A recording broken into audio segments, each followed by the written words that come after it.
discussion on future of OTT advertising in India. We would like to begin by thanking you all for being a part of the fifth edition of Pixel's digital entertainment reaching a new peak.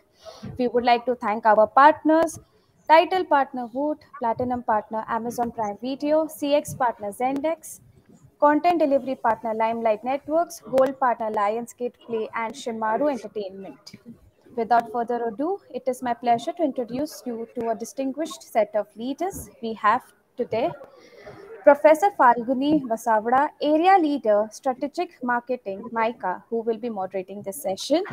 We have Anita Nair, COO, Media and Communications, Patanjali Ayurved Limited, Mr. Gaurav Pava, Vice President, Sales, VSurf, and Mr. Nakul Dutt, National Strategy Director, Foxy Moron. I would request all the delegates to kindly post their questions on the chat box to your right. Over to you, Swami. Thank you. Thank you so much, Ritika, for that lovely opening and introduction. To the all in the audience, a warm welcome from me as the moderator, as well as on behalf of this August gathering that we have on stage. My panelists who are right in front of you, Anita, Nakul, and Gaurav. I am looking forward myself to this discussion with all of you and gaining some insights, especially because there is nobody right now here in the market who would not know what OTT stands for. The way in which we binge watch certain shows and the way in which we keep our fingers crossed for season 2 and season 3 to come in, and the way in which it is creating a heck of a difference in our schedules, planning, entertainment, media consumption, which is so individualized that gone are the days when we would be sitting with the whole family cozy in one corner waiting for the next episode of Bunyad to air in. And this is such a drastic change. And in fact, data tells me that OTT and India are, looked upon with high regards because India is one of the most engaging markets as far as consumption of entertainment, education, information through different OTT platforms, video and audio streaming platforms is concerned. So since we have limited time, I want to make the most of it. So like a good moderator, I will speak less and I'll allow the panelists to speak more. But of course, I will chip in as and when there is a requirement if we are not maintaining the crispiness of our discussion. So my first question to you all that yes, it's very exciting and we are here to sit and discuss the future of OTT advertising in India. But currently with all these, noise, clutter, chaos, whatever we can call it, of so many platforms already available, more than 20 are already available in India. What is your take on what is the current scenario of advertising on the OTT platforms in India? And when I'm asking for your take, I'm asking what are some of the formats in which brands advertise, what kind of, consumer segments are getting targeted, what kind of content is getting co-created and the likes. So maybe I'll go to Anita Nair first and ask her about her take on current scenario. What is the current scenario of advertising on OTT? Thank you, Professor Falguni, and hello, fellow panelists. I think my views will be no different from anybody else's views as far as the OTT platforms are concerned in the country, because I think with the pandemic, the OTTs kind of zoomed ahead. And given that situation, we've, as audiences, have gotten used to, our own appointment viewing time. As you rightfully said, we don't have to wait for a 9 o'clock hum log or Bunyad or Kyunki or Kahani or whatever today, because I will watch what I want as per my convenience and whenever I have the time. Not only my time and convenience, I think the interest levels, the genres in which I am interested, and I'm passionate about. Given these few factors, that is what also defines the audiences in the marketplace. So the OTTs help you actually then target the audiences with the kind of interest, with gender and various other psychographics, demographics, whatever we talk about in terms of reaching the audiences. So it is the kind of content that is up there which allows me to segregate my audiences. And given the platforms, I am also able to then target them very well. I'm not getting into details of geo targeting or whatever on target reach the OTT platforms gives, because that's everything is in public domain. But I think what is interesting is, I think it has a huge role to play today in terms of entertaining the audiences. For advertisers, there are cohorts of different target audiences that are sitting out there.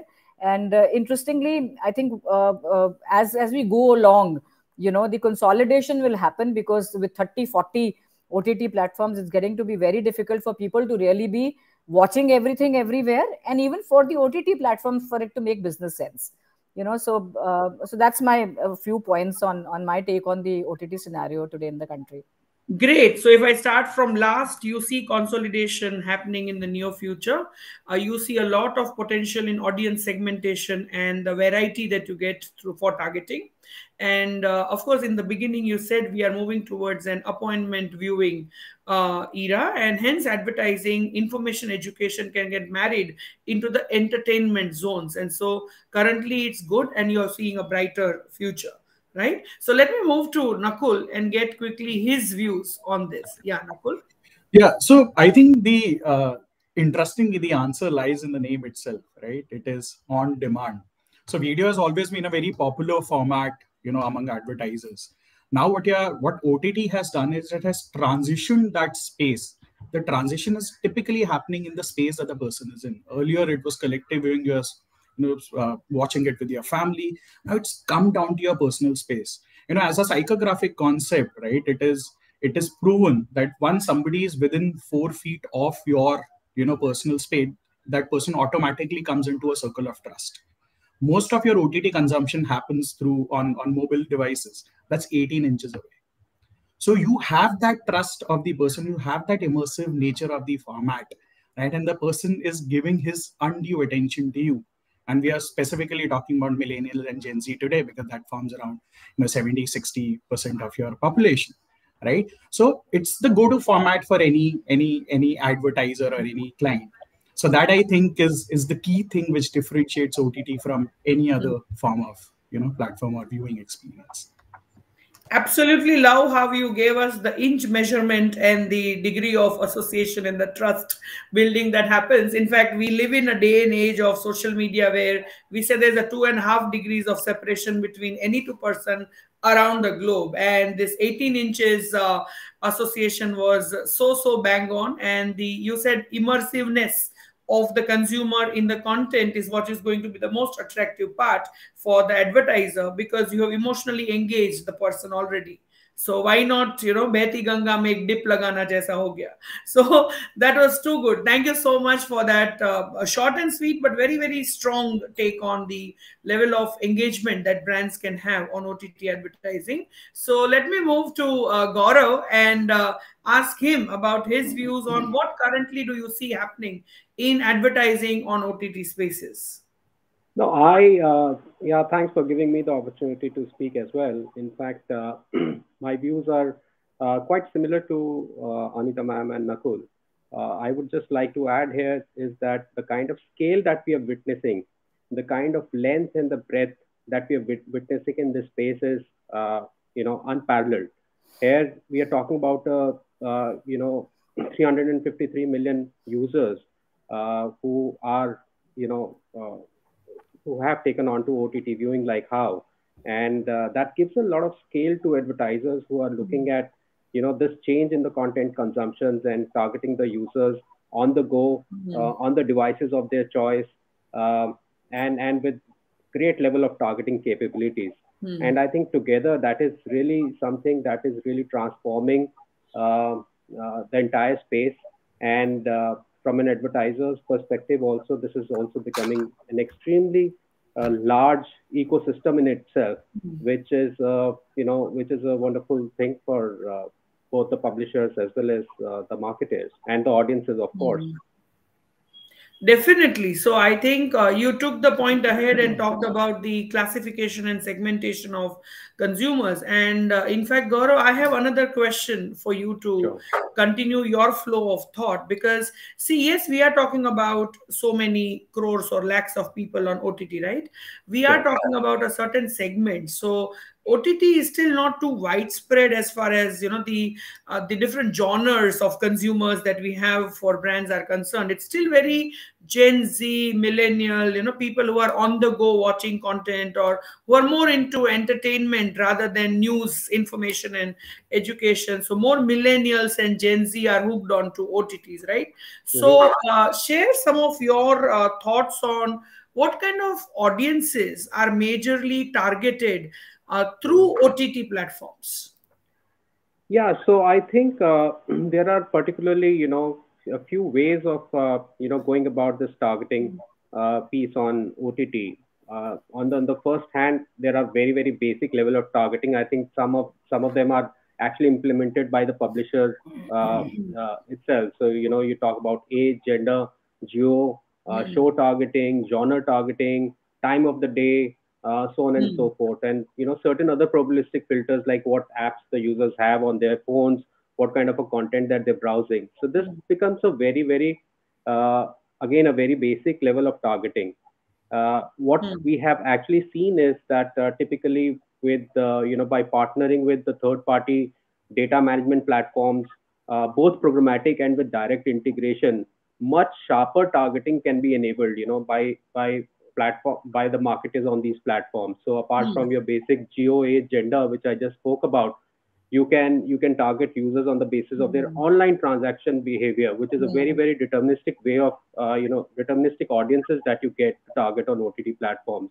Offline transaction behavior, their affluence levels, their digital engagement scores, ownership, business ownership patterns, their location footprints, like, places of work, places they are residing, brand stores they are visiting, and other, relevant places of interest to an advertiser. So, it is very granular. It is getting very granular. And apart from this, I think the third, again, a very, very important source which we have seen recently, a lot of advertisers coming and saying that, hey, you know what, we are able to target users on Facebook by the first party data that we have, but we are not able to retarget them on, let's say, a display or an OTT platform. So now I think we are moving towards those possibilities, as well as there are certain tech companies like, the one that I also represent, where we are able to, not only target the users or the first party users of marketers, but also create lookalikes of their most valued customers and are able to target them on the OTT platforms. So yeah, so this is like targeting is getting very, very granular in this space. Brilliant. And I feel granular segmentation and targeting is another field of research and development for an academician like me, and I would need to put more thoughts on that. And I'm sure tech company like yours, VServe, is helping a lot, because there is a lot of data that is flowing in towards brands, but the whole process there has to be data crunching. Otherwise, the data does not make any sense. So the targeting, the consumer journey, the persona, everything needs to be looked upon. So that takes me to another question that I had in mind for Nakul now, because Foxymoron we know it as a very young company, and you must be dealing day in and day out with even your team members who may be belonging to Gen Z and the millennial, age segments and psychographic segments, right? I should say mindset wise. So I see OTT becoming a mass media platform for this segment of consumers. So what are your thoughts on that? Like, from a mass media, which we knew when we were growing up, to an OTT, a personal device consumption happening in your mass media, right? So your thoughts on that? Yeah, so that's a very interesting, observation, Professor. Right. So what I would say is that it has already become a mass media platform for Gen Z consumers. If I talk about, my brain stays with me, almost 70% of millennials and Gen Z prefer to watch video now on OTT over TV. And younger the audience, higher the consumption. So even skewed towards the younger audience now. Taking a step back from there, and we have seen the growth of OTT happening in last 4 to 5 years. Every category has its own escape velocity, and sometimes you need certain intrinsic factors to give it that additional push, right? So in last 5 years at least, we witnessed 3 such factors. So what demonetization did for the e-wallet category, Geo to the data consumption and the smartphone ecosystem, lockdown did the same thing to the OTT world, right? Last couple of years saw almost like a approximately 3x increase in viewership, and out of which, interestingly, maximum is coming from Gen Z, right? So you might ask that, hey, Nakul, is it a bubble? Is it something that's going to stay? Because something that stays and is sustainable can be called as mass media. So for this to sustain, I think there are two or three interesting trends or promising trends that we can look at. From a demographic perspective, right? While the demographic dividend is skewed towards millennials, wherein I think the average age of country is around 29. However, when it specifically comes to OTT, the adoption and growth of OTT has been faster in the Gen Z population. So if you have over-index number there, so that's prompt factor number one. Second is the difference in the way content is now consumed by Gen Z. While millennials are content consumers, Gen Z, on the other hand, are consumers as well as creators, right? So let me try and give you an example. We all watched Squid Games and we enjoyed watching Squid Games. That became a rage. Gen Z, on the other hand, they watched it and they created some content around it, right? So we all have seen videos of people making that, that candy which has that star in it. And everybody is trying to pick that star out and not wanting to die, right? So who's making that content? So Gen Z is making that content. And this brings us to the conclusion that, this is a very participative nature of Gen Z, which is adding push to that category. So from word to mouth, in the Gen Z world, it is more participation that is driving. Third is the sheer inclusive nature of this category, right? There is something for everybody. So be it the choice of content that we are talking about, be it the preference of language, be it the preference of region. I want to consume content only from.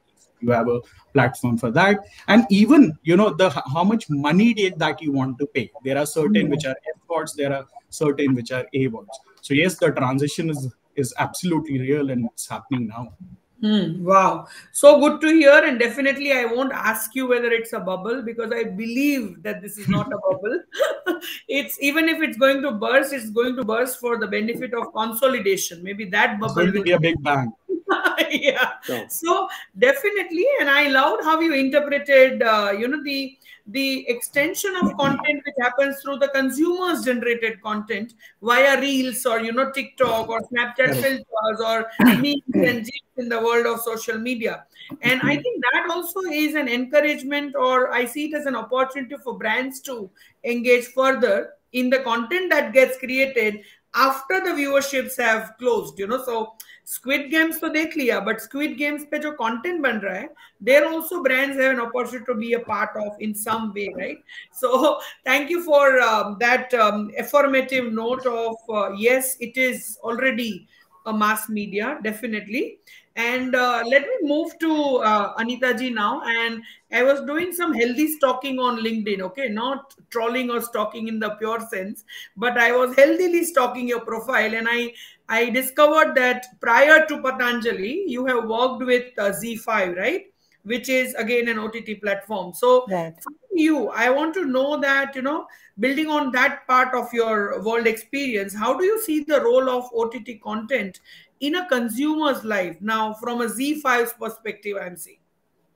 Yeah, so, much that whatever Nakul has said is absolutely true. So, I would not really repeat what he's saying.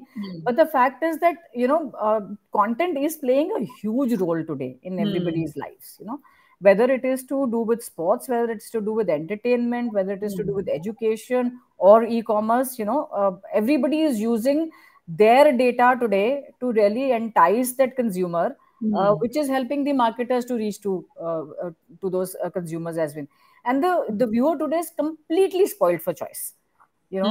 Given that there is so much which is happening, during and I'm talking about my ZEE5 days during the pandemic. ZEE5 probably was one of the lucky OTT platforms, I must say, which had a huge program lineup up their sleeve. So while everybody kind of exhausted the programs, especially on television, I think ZEE5 every second day was coming out with some new programming or the other, in which actually made the subscriptions go through the roof, and also the viewers really sticking to the OTT platforms. So coming to the question of sticking to an OTT platform, I think that is something that we as marketers, and I'm now wearing the Patanjali hat, will really struggle with for some time. Because like I mentioned earlier, that it's personal choice, personalized viewing, or appointment viewing, whatever you may call it, will be very difficult to get your audience. With so many platforms which are churning out oodles of content today, and very interesting, mind you, the quality of content on OTT is, it's we used to talk about good content quality and bad content quality. I think a very high standard of quality of content on OTT is become hygiene today. So if you'll see a very tacky program, you will outrightly reject it. When you're so used to the kind of programming with Sacred Games, and I was watching Arya the other day, and I was completely floored.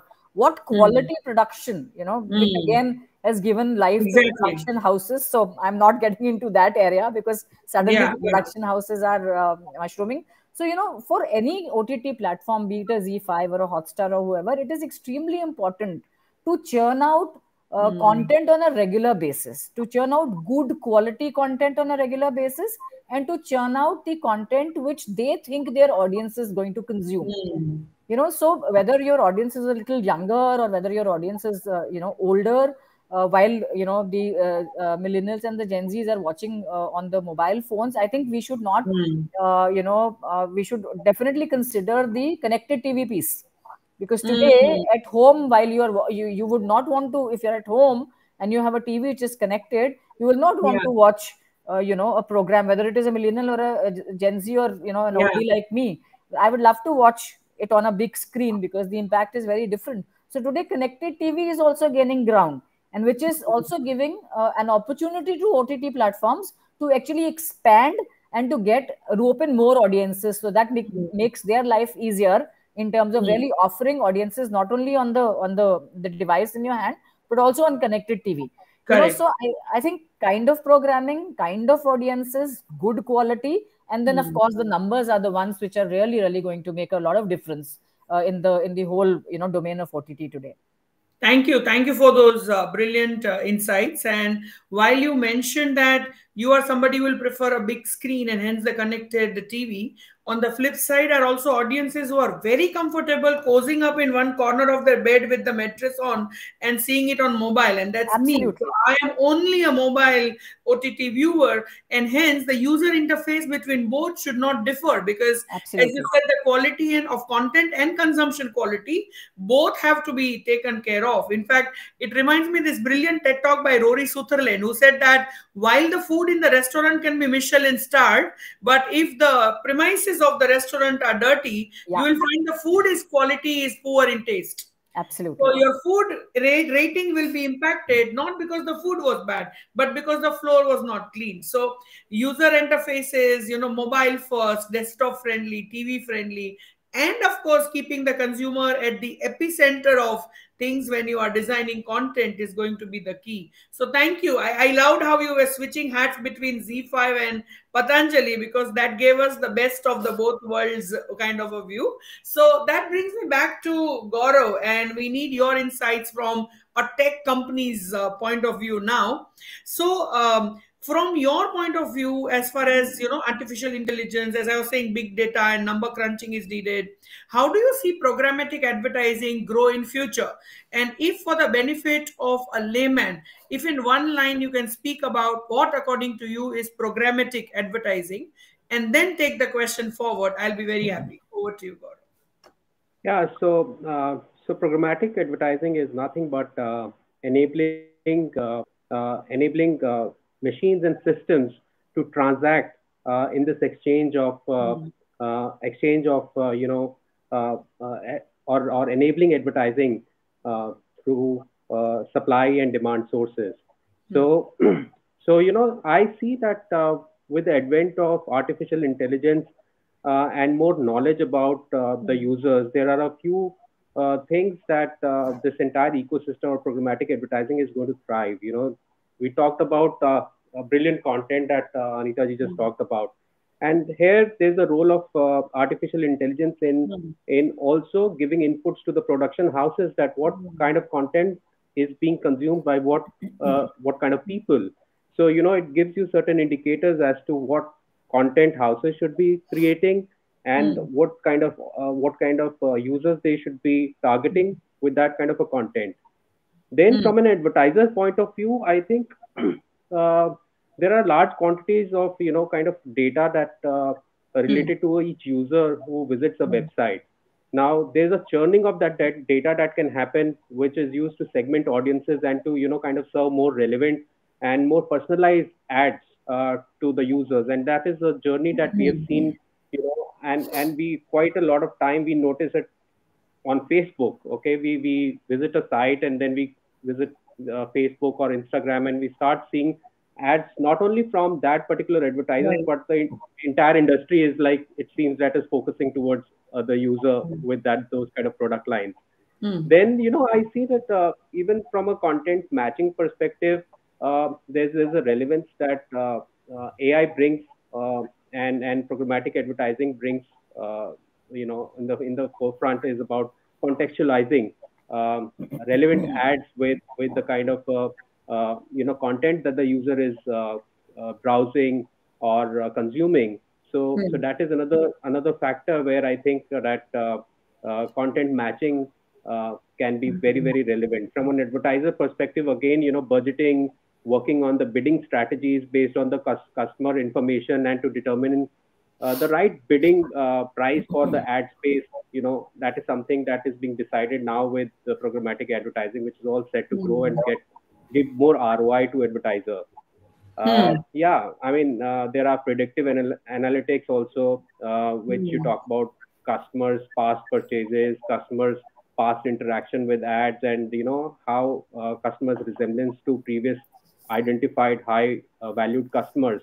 So that's something that is providing a lot of ammunition to advertisers, to publishers, and even to the users. I would say, he's getting to see more relevant content.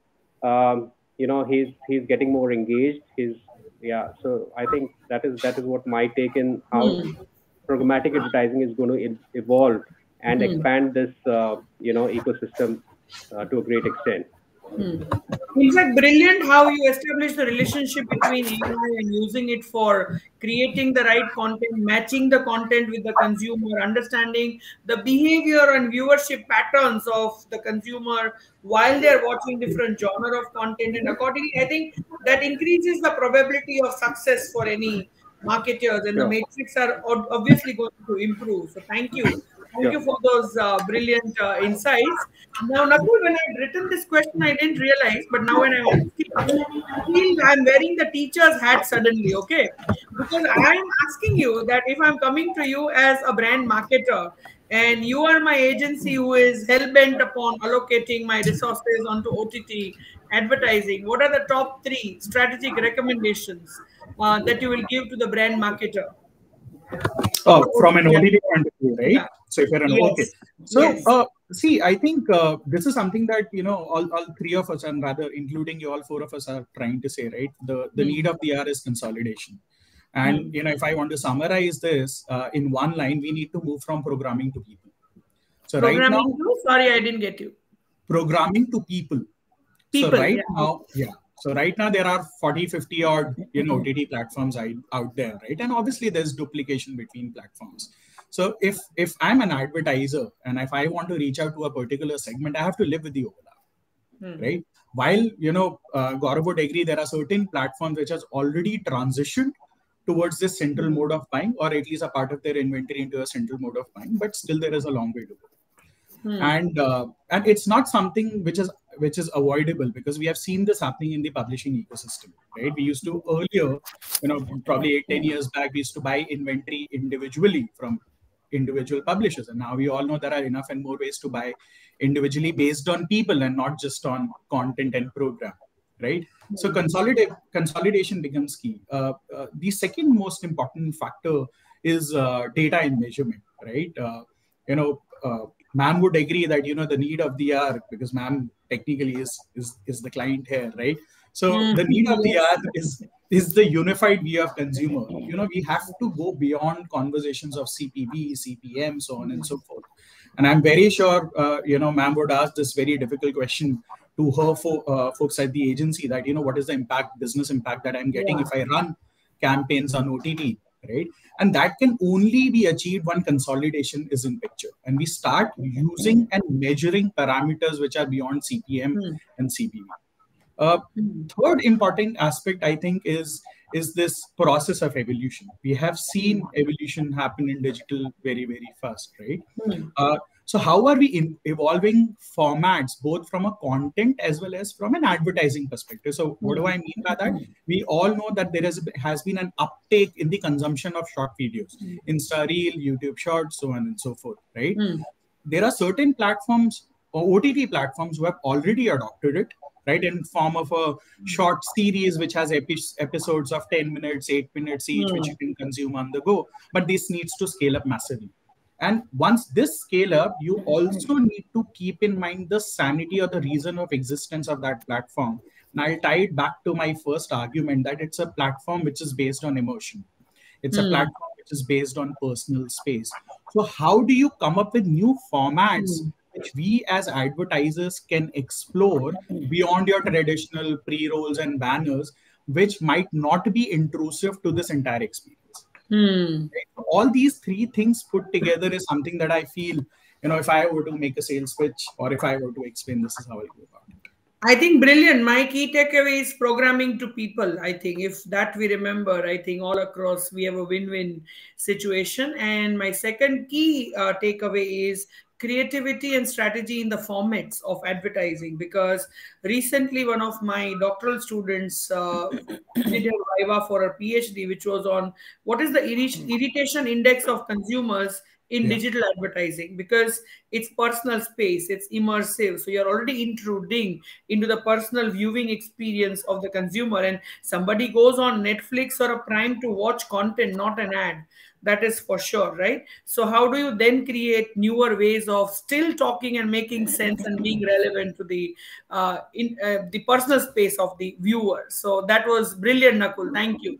And let me move to Anita Nair now. And of course, strictly, you please wear only your COO hat now as the CEO of Media Communications Patanjali, because I want you to tell us if you can share some case references on, for a brand like Patanjali, for a company like Patanjali, how do you view advertising on OTT? Maybe you can share some examples of some of your products getting advertised on OTT platforms. Over to you. So I'll be honest, it's a nascent journey as far as the complete digital transformation is concerned.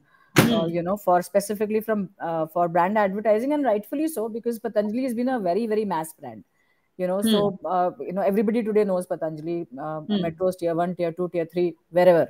You don't really need to do a brand awareness campaign for Patanjali at all. I think, to me, what is important today is, as Nakul mentioned, programming to people. To me, today input is equal to multiple times output. I think from a brand perspective today, whatever you are inputting has to have, it's no longer input is equal to output. In the day and age that we are living, it's no longer that. Its input is equal to multiple times of output. And today, going back to the cliched ROI, which we've been talking about throughout, and we've just not been able to measure it properly, because, one says that we all know that 50% of advertising is getting wasted, and which 50% nobody knows, as the forefathers said. So here also, when you're advertising on television, there is a huge amount of advertising which is not going to the right target audience. So I think the important piece which I see from a brand perspective at our end on the OTT platform is one that my communication on these platforms will actually help me build a lot of affinity with the millennials and the youth. Because who watches television in the millennials and Gen Z generation today, apart from, of course, tier 2, tier 3 cities, towns where obviously they have reasons to be watching television. But if you look at metros and stuff like that, and large part of your audiences, your youth, thanks to Jio, is on your phones and watching what they want to watch. there I think these platforms with the kind of programming will help me as a brand build a lot of affinity with my audience, which I find is something that is important, because we've resonated with everybody across the board, whether we have affinity with the guys who matter going forward is something which is very important to me. So that is one piece. And the second piece is that OTT platforms, if I'm able to measure, as everybody rightfully said today, I mean, going beyond your CPMs and haggling on 100 or versus 90 versus 150 CPM, today can the OTT platforms, by sharing data through whatever confidential ways they want to do, tell me how is my advertising on their platform impacting my bottom funnel? That is what to me is extremely, extremely important, because like I said, top of the funnel, we are up there. Right. I don't think we need anything there. But bottom of the funnel is what is very important. It's not only for me as a brand, Patanjali as a brand. I think I speak that for across everybody today. Most large FMCGs, FMCGs. I remember in ZEE5, I'm sorry, I'm switching again, but in ZEE5, levers used to ask us that why are you not doing programmatic? I want results. So I will advertise on your platform, not for brand awareness, because my brand awareness is right there. But what is it that you're providing me today in my bottom funnel? I think these two factors, if the OTT industry or the OTT domain with consolidation, with joining hands with each other, are able to crack these two codes, I think then it will never be a bubble. Right. In fact, you are so right that for a brand like Patanjali, I don't think there is any awareness creation required, because everybody across tiers of cities are aware. And in fact, I take example of Patanjali in my classes, where the community was built first and the product came later. Okay. Right. So it's a classic example of tribe creation happened first, and then the brand creation happened. So, but not everybody would have that. But of course, for brands that are not having awareness, there are simpler and easier ways to build awareness. So awareness to affinity is my key takeaway from what you shared. And of course, reminds me of FCB Ulka's mapping of consumer emotions, that every brand would love to go from the cognitive space to the affective space. So the affinity and affective and emotional bond that we keep talking about, that is what OTTs would give you as a company, as a brand. So that was amazing. I saw Gaurav raising his hand. So we have like last 3 minutes. So maybe I'll ask all of you to sum up in 1 or 2 lines. So Gaurav, your point that you wanted to make, please sum it up in 1 or 2 lines. Over to you, Gaurav. Yeah, no. So I think there's a lot of evolution that is happening at the measurability aspect of OTT as well. I think at the backstage, I did mention that the reason that you see that a lot of companies are creating their own e-commerce platforms is because they need to have a better visibility on the data. Okay, and what they do with the data can help tech platforms like ours to basically plug the gap between the publishers and the marketers, and to look at how what is the kind of an impact that marketers would see on the brand marketing spends that they do on actual business offtake. So there's a lot of work that is happening at this end, and we are seeing a huge growth in that area as well, which will be definitely addressed. Great. Nakul, 1 line conclusion. I think we have the attention, right? As OTT platform has, I think in one single line, a simple answer would be that we have the attention. It's time that we evolve and deliver. Simple. Wow, brilliant. Anita ji, 1 line. I will take from Nakul. So I think attention, engagement, and deliveries are the 3 things which will be very, very key.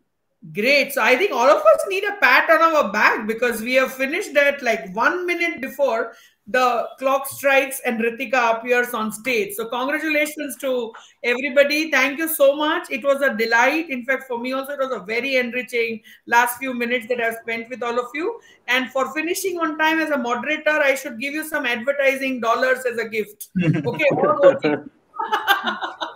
Thank you. Signing off, and over to you, Ritika, the host for the evening. Thank you, Falguru, and thank you to all the panelists for such an engaging session. We really loved it, and we would also like to give special thanks to all our delegates for being a part of this session. Thank you, everyone. Thank you so Pleasure. much. Thank you. Thank you. Thank you. Have a great afternoon.